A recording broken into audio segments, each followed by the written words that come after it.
Hello guys, मैं विकी कुमार एक बार फिर आपको लेकर आया हूँ अपने यूट्यूब चैनल में। और लास्ट क्लास में मैंने आपको बताया था साइंस के मेटल एंड नॉन मेटल के चैप्टर के बारे में, जिसके अंदर हमने लास्ट पॉइंट बात किया था आयनिक कंपाउंड के कैरेक्टरिस्टिक्स के बारे में। और आज अब हम बात करने वाले हैं एक्सट्रैक्शन ऑफ मेटल की। और ये आपके 3 बेसिस पे हैं।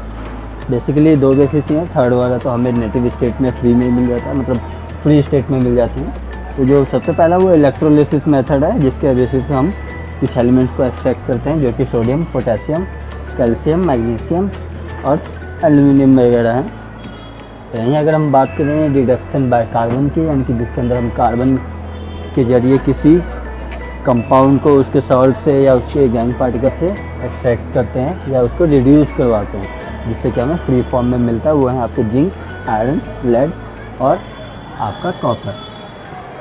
और जहाँ तक कि मैंने जो अभी आपको जस्ट बताया था, तीसरा ऑप्शन यानी कि जो हमें नेटिव स्टेट में मिलता है, और इसके अंदर जो आपके कुछ एलिमेंट्स होते हैं, जो कि होता है आपका सिल्वर एंड गोल्ड, जो कि हमें अर्थ क्रस्ट में फ्री फॉर्म में ही मिल जाते हैं। तो अब मैं आपको बताऊंगा कि ओर्स के बेसिस पे हम अपने एलिमेंट्स को कैसे एक्सट्रैक्ट करते हैं, और एक्सट्रैक्शन के लिए हमें ओर के कंसंट्रेशन कैसे हेल्प करती है। तो जो हमारा ओर्स है वो बेसिकली कुछ कंसंट्रेशन बेसिस पे हमें उनको एक्सट्रैक्ट करना होता है, और इसलिए हमने इसको 3 बेसिस पे डिवाइड कर रखा है, इनकी रिएक्टिविटी की बेसिस पे। जैसे सबसे पहले हाईली रिएक्टिव, उसके बाद आता है आपका मॉडरेट रिएक्टिव, और उसके बाद लीस्ट रिएक्टिव यानी कि सबसे ज़्यादा सक्रियशील, उसके बाद मध्यम सक्रियशील। जैसे कंसंट्रेशन की बेसिस पे हमने 3 बेसिस में अलग अलग डिवाइड किया है, हाईली रिएक्टिव, उसके बाद मॉडरेट रिएक्टिव और उसके बाद लीस्ट रिएक्टिव। और अगर हिंदी में कहूँ तो ये होता है अधिक सक्रियशील, मध्यम सक्रियशील और कम सक्रियशील, यानी कि जिनकी रिएक्टिविटी सबसे ज़्यादा है, फिर उससे कम है, और जिनकी सबसे कम है। तो चलिए सबसे पहले बात करते हैं उनकी जिनकी रिएक्टिविटी आपकी सबसे ज़्यादा होती है, यानी कि हाई रिएक्टिविटी एलिमेंट्स की। और क्योंकि इनकी रिएक्टिविटी हाई होती है और ये आपके कार्बन से डिस्प्लेस नहीं हो सकते, और ये ऑक्सीजन के साथ रेडिली कंबाइन हो जाते हैं, इसलिए इन एलिमेंट्स को आपको रिड्यूस या एक्सट्रैक्शन करने के लिए कार्बन रिडक्शन का मेथड यूज़ नहीं हो पाता, और हम इसलिए इसमें इलेक्ट्रोलिसिस का मेथड यूज़ करते हैं।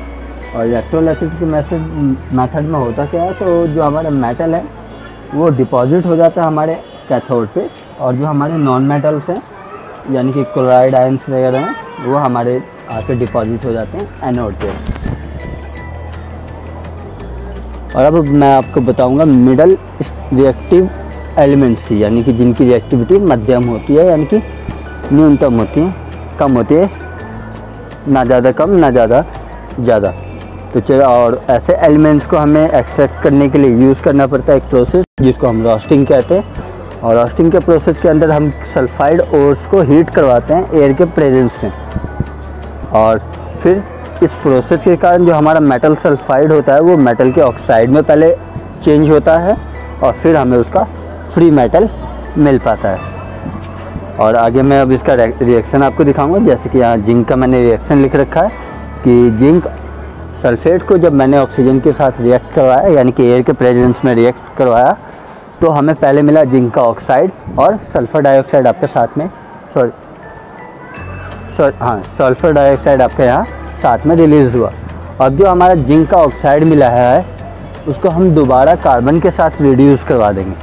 पहले हम इसलिए नहीं करवा पाते हैं क्योंकि यहाँ जो हमारे बाकी एलिमेंट्स होते हैं वो हाईली रिएक्टिव होते हैं, और वो आपके जो कार्बन है वो उसको डिस्प्लेस नहीं कर पाता है, इसलिए पहले हम इसको ऑक्सीजन के साथ यानी कि एयर के प्रेजेंस में रिएक्ट करवाते हैं, और उसके बाद कार्बन के साथ इसको रिड्यूस करवा देते हैं। तो हमें जिंक या दूसरे मेटल्स के फ्री फॉर्म यानी कि फ्री मेटल मिल जाते हैं। और इसी के बाद ऐसा ही एक और प्रोसेस होता है जो कि होता है आपका कैल्सिनेशन, और जिसके अंदर हम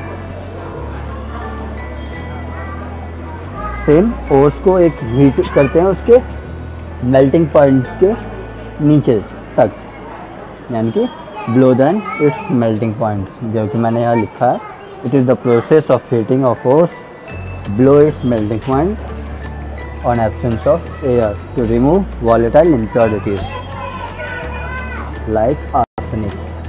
तो हम इस प्रोसेस का यूज़ कैसे करते हैं? तो वो होता है कि जब भी हम इसको हीट करते हैं, मतलब किसी भी अगर कैल्सिनेटेड एलिमेंट्स को हम हीट करवाते हैं तो उसके अंदर के जो इम्प्योरिटीज़ होती हैं वो रिमूव हो जाती हैं। जैसे मैंने एग्जांपल में नीचे लिखा है कि जिंक कार्बोनेट को जब मैंने इससे रिएक्ट करवाया या हीट किया तो पहले हमें जिंक का ऑक्साइड मिला और कार्बन डाइऑक्साइड रिलीज हुई, और जो जिंक का ऑक्साइड हमने दोबारा उसको कार्बन से रिड्यूस करवा दिया। जैसे कि मैंने अभी लास्ट रिएक्शन में आपको दिखाया था, बताया भी था कि जिंक के साथ अगर हम उसको दोबारा रिड्यूस करवाते हैं तो हमें जिंक का फ्री मेटल मिल जाता है और कार्बन डाइऑक्साइड आपके साथ में या कार्बन मोनोऑक्साइड रिलीज होती है।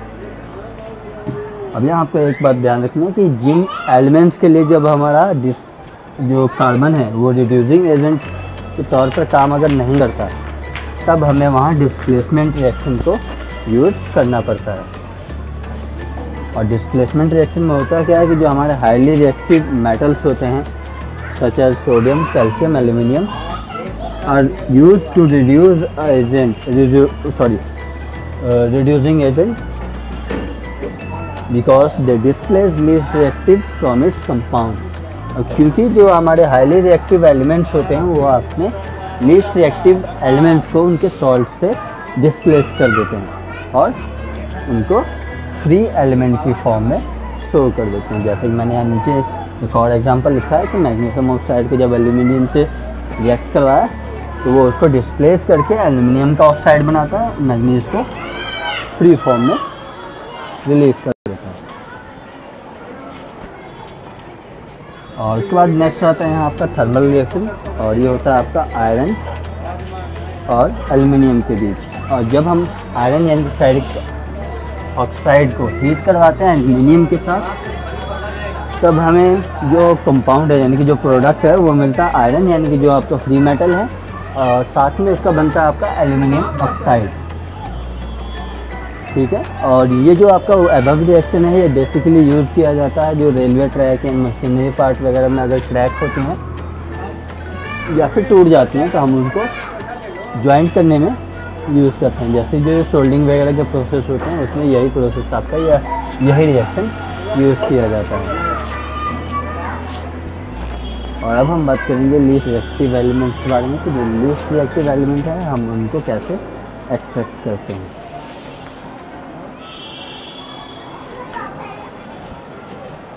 तो चलिए अपने आगे अगले टॉपिक पे बढ़ते हैं। उससे पहले मैं आपको बता दूं कि अगर कोई भी प्रॉब्लम हो आपके पूरे चैप्टर के अंदर या फिर इस वीडियो के अंदर तो आप मुझे कमेंट सेक्शन या फिर जो मेरा व्हाट्सएप नंबर आपको शो हो रहा था उस पर आप मुझे टेक्स्ट कर सकते हैं।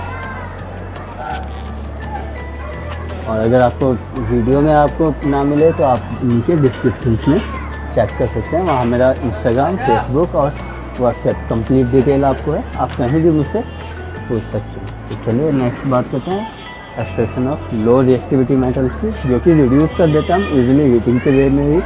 जैसे मैंने एग्जांपल में लिखा है मर्करी सल्फाइड को जब मैंने हीट करवाया तो आपका मर्करी का पहले ऑक्साइड बना और फिर जब हमने दोबारा उसको हीट करवाया तो हमें मर्करी का फ्री मेटल मिल जाता है। और सेम अगर इसी तरह मैंने दूसरी रिएक्शन भी लिखी है, जैसे अगर उसकी बात करें तो यहाँ मैंने कॉपर सल्फेट को जब ऑक्सीजन के साथ रिएक्ट करवाया तो पहले हमारा बना कॉपर का ऑक्साइड और आपका सल्फर डाइऑक्साइड रिलीज हुई। और जब हमने कॉपर ऑक्साइड को दोबारा कॉपर के सल्फेट से रिएक्ट करवाया तो जो हमारा कॉपर है वो फ्री मेटल के फॉर्म में मिल गया और साथ में आपका सल्फर डाइऑक्साइड दोबारा रिलीज हो गया। अब बात करते हैं नेक्स्ट टॉपिक जो कि है आपका गैंग पार्टिकल्स। और ये क्या होते हैं? और that's mined from the earth are usually contaminated with the large amount of impurities. यानी कि जो हम माइनिंग के थ्रू जो प्रोडक्ट हमारा निकलता है वो बेसिकली बहुत सारे कंटामिनेटेड जो आपके कंटामिनेटेड पार्टिकल्स होते हैं उनका मिक्सअप होता है, जिसके अंदर आपके सॉइल, सैंड और अदर इम्प्योरिटीज़ वगैरह भी होती हैं। और इस ओवरऑल जो मिक्सचर होता है इसी को हम गैंग कहते हैं और यही गैंग पार्टिकल्स होते हैं।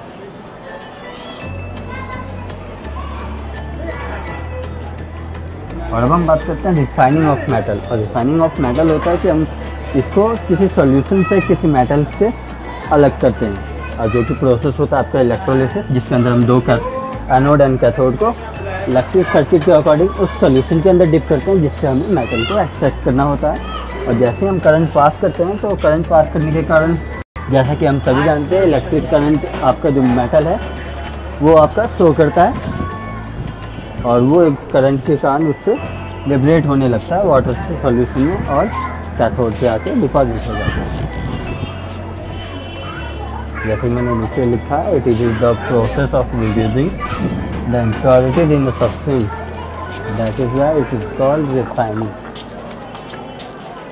अब हम बात करते हैं कोरोजन के बारे में कि कोरोजन क्या होता है। तो कोरोजन एक आपका नेचुरल प्रोसेस होता है जिसके अंदर हमारा जो भी मेटल है उसका कोई केमिकल स्टेबल फॉर्म में से हटकर किसी ऑक्साइड या सल्फाइड के फॉर्म में चला जाता है। यानी कि केमिकली जो स्टेबल हमारा मेटल होता है उसके ऊपर या तो ऑक्साइड या सल्फाइड की कवरिंग हो जाती है और इसी कवरिंग को हम कोरोजन कहते हैं। और अगर हम इससे बचाने का अगर उपाय की बात करें तो यहाँ आपका आता है प्रिवेंशन के मेथड में, इसको painting of iron, greasing, oiling और गैल्वेनाइजेशन। और गैल्वेनाइजेशन क्या होता है? तो गैल्वेनाइजेशन एक आपका प्रोसेस होता है जिसके अंदर हम उस मेटल पे जिंक की लेयरिंग कर देते हैं। गैल्वेनाइजेशन जैसे मैंने अभी बताया कि ये एक मेथड होता है जिसके अंदर हम जिंक मेटल का उसके ऊपर कवरिंग कर देते हैं और उसी प्रोसेस को हम गैल्वेनाइजेशन कहते हैं। और ये था आपका पूरा 3rd चैप्टर जिसके अंदर हमने अभी पूरी बात की मेटल एंड नॉन मेटल्स के बारे में, जिसके अंदर हमने जो पढ़ा और इन दोनों की यूज़ क्या होती हैं, डिफरेंस क्या होते हैं, इनको एक्सट्रैक्शन की मेथड क्या है, ये सारी चीज़ें हमने पढ़ी। और हम डिस्कस करते हैं कि ओवरऑल इस चैप्टर के अंदर हमारा क्या क्या हमने प्रॉपर वे में पढ़ा था, उसको थोड़ा कंप्लीट में भी डिस्कस कर देता हूँ मैं यहाँ। और इसके बाद अगर आपको कोई प्रॉब्लम हो तो मुझे कमेंट सेक्शन में ज़रूर बताइए।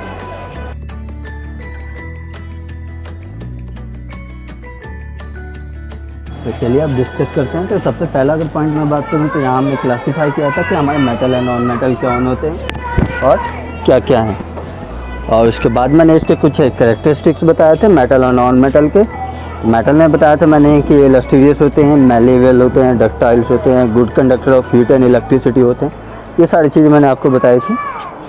और उसके बाद मैंने बताया था कि metal can perform positive ions by losing electron to non metals, यानी कि जो मेटल्स हैं वो अपने इलेक्ट्रॉन को लूज़ करके पॉजिटिव आयंस शो करते हैं। और अगर उसके बाद बात करें तो जो हमारे मेटल्स हैं वो ऑक्सीजन के साथ कंबाइन होकर बेसिक ऑक्साइड बनाते हैं, जैसे एल्यूमिनियम ऑक्साइड या फिर जिंक ऑक्साइड।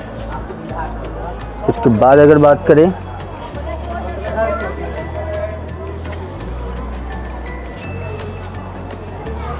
तो नेक्स्ट मैंने बताया था कि different metal have a different reactivity with water and dilute acid. जो हमने पूरी रिएक्शन बेसिस पे बताया था मैंने कि कौन से जो आपके मेटल्स हैं या नॉन मेटल्स हैं वो आपके एसिड या वाटर के साथ कैसे रिएक्ट करते हैं और आपका प्रोडक्ट क्या क्या बनता है। और इसके बाद हम बात करें तो उसके अंदर मैंने फिर हाइड्रोजन की activity, hydrogen and other metals की मैंने activity series and reactivity series के बारे में बात किया था, जिसके अंदर मैंने ये भी बताया था कि वो डिस्प्लेसमेंट रिएक्शन के अंदर कैसे यूज़ किए जाते हैं। उसके बाद मैंने बताया था extraction of ores and refining process वगैरह, जो हम ओवरऑल को मेटलर्जी कहते हैं, जिस थ्रू हम किसी ओर्स या किसी मेटल को उसके ओर्स से या गैंग पार्टिकल से एक्सट्रैक्ट करते हैं। उसके बाद कोरोडेड बताया था, यानी कि कोरोजन जो कि किसी मेटल सरफेस का से उसके ऑक्साइड या फिर सल्फाइड का जमना होता है, यानी कि उसको उसके केमिकल स्टेबल से होके अनस्टेबल में आने का प्रोसेस कोरोजन होता है।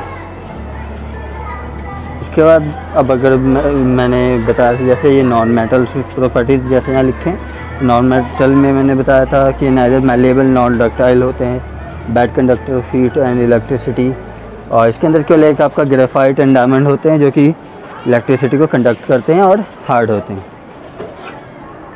उसके बाद जो आपके नॉन मेटल है वो नेगेटिवली चार्ज होते हैं, क्योंकि ये 2 इलेक्ट्रॉन या 2 से ज़्यादा जो भी इलेक्ट्रॉन है वो गेन कर लेते हैं अपने वैलेंस सेल में, जिसके कारण ये नेगेटिव आयन शो करते हैं।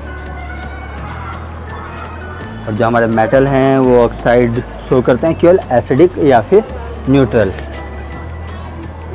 और इसके बाद बात करें तो ये अपने metal do not displace hydrogen from dilute acid, जो कि हमने एक रिएक्शन में आपको बताया भी था कि जो हाइड्रोजन गैस इवॉल्वेशन की थी वो इवॉल्व होती है और उनके साथ क्यों नहीं होती। तो आज की वीडियो में बस इतना ही। अगली वीडियो में फिर मिलेंगे नई चीज़ों के साथ। तब तक के लिए गुड बाय, टेक केयर, और चैनल को सब्सक्राइब करना ना भूलें।